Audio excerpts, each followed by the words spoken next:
And regardless of what we do tonight, even if we vote no on the resolution in front of us, we still need to develop this privacy data retention policy. There's collection of data that is going on in this city without any such policy in place. And so regardless of what we do tonight, that group has got to be put together and should do the work of not just looking at, again, if this goes forward, what is in the DAC, but our other forms of data that we're collecting. Specifically, I'm really interested in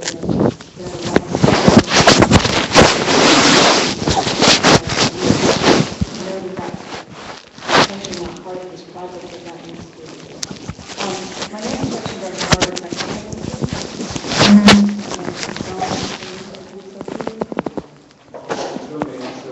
Making contact? Sure. Yeah, I reached out to almost everyone that I got in your office. I didn't track down, but I have reached out to everyone on the list but 4. And I'll continue to reach out to gather a pool of people that are interested in serving on an ad hoc committee. And the 4 people were not reached out to? I just didn't have contact information. Okay. I'll get it. All right, thank you. Thank you.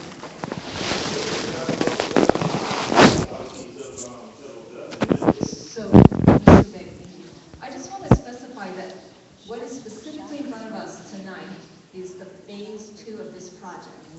Phase 2, if I understand it correctly, includes no cameras and no video surveillance systems.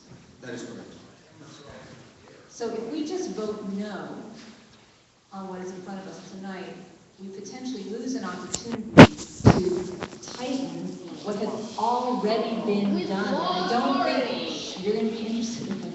I don't think people fully understand that phase 1, which has the 40 traffic cameras, the port perimeter cameras, all the cameras have already been done.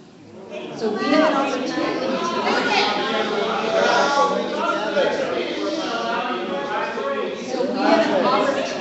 tonight to limit the expansion of those systems. I'm in the middle of the So meeting. as we go around and discuss this tonight, I hope that we potentially, I cannot think if I've got. Live feed, it's getting a little intense. Hold on, Ms. Schaff.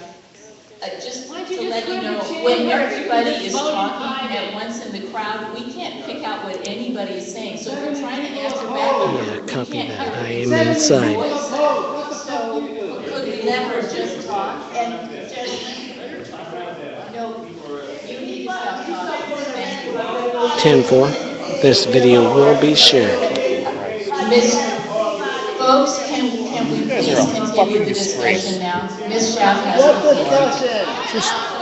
Intelligent. So as I was saying, we have an opportunity tonight to ensure that what has already been done is in fact limited and not expanded in either numbers or locations or technology or capabilities. So as we discuss this tonight, I ask that we as council members consider placing those limitations on what has already been done.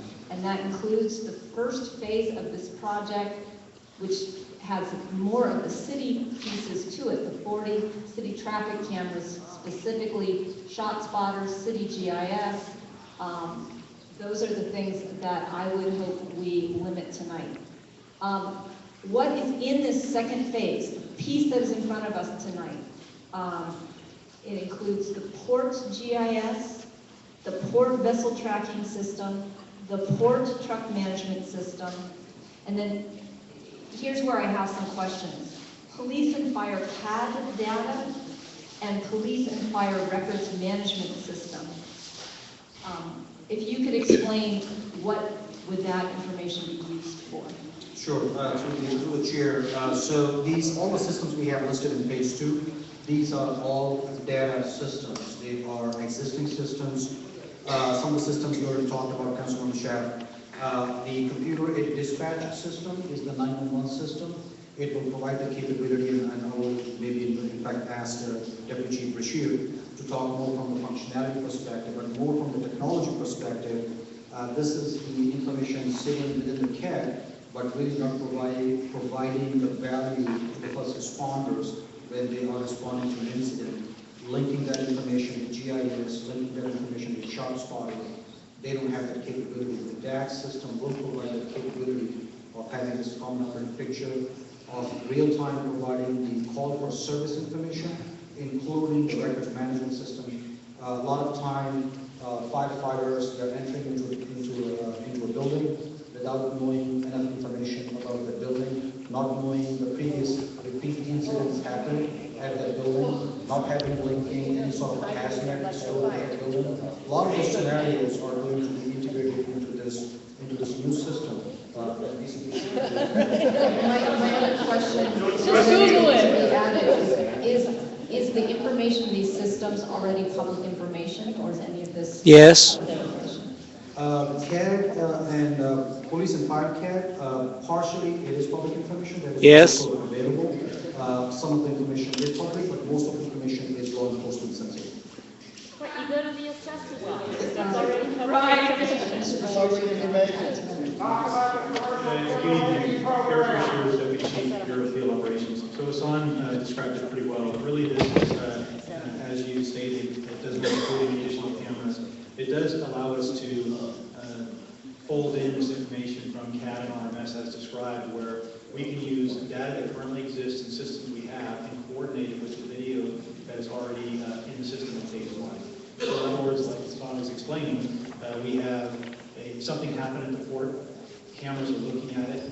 We're taking the CAD information of previous calls, other information that's come in Local from middle callers, school, RMS, records management system as to where we've been before, information on where fire trucks are located and potentially where police cars are located. So we can visually look and see what is happening based on cameras. what Google information Earth. we're receiving. Right.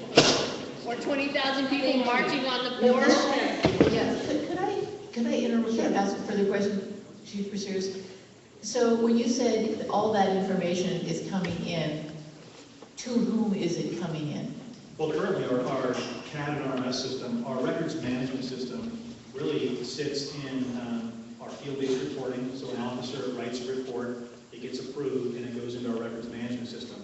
There it's maintained and it's held under the ability to look at it in a public records request, and what's available is available and what's not is not. No, but for what you just described as this system where, let's say there's something happening at the port, somebody's trying to break into the port fence or something. Steal Walmart. And you said that more kinds of information would be available. And what I'm trying to find out is who is then able to access that? Is that is that somebody in the EOC, in the Emergency Operations Center? Is it the people at the 911 center? Is it a commander somewhere? All of the Where is above. that? Brain.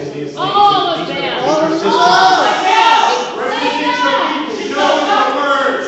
Folks, You don't even know what you're talking about. You were one of the most uneducated people I've ever seen. You're a disgrace.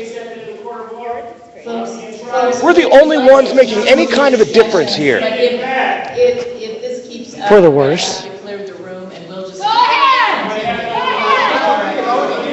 Shut up. If you don't stop interrupting everybody, we're gonna have to close the room.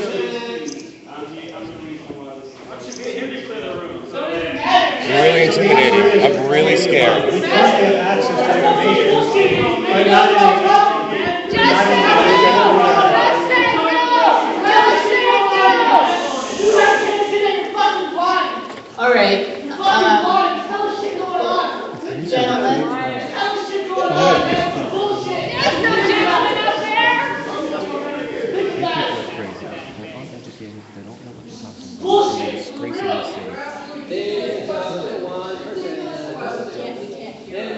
Hello, Tommy. all right, we would like to continue the conversation. Chef, you have the floor, and we'd like to resume.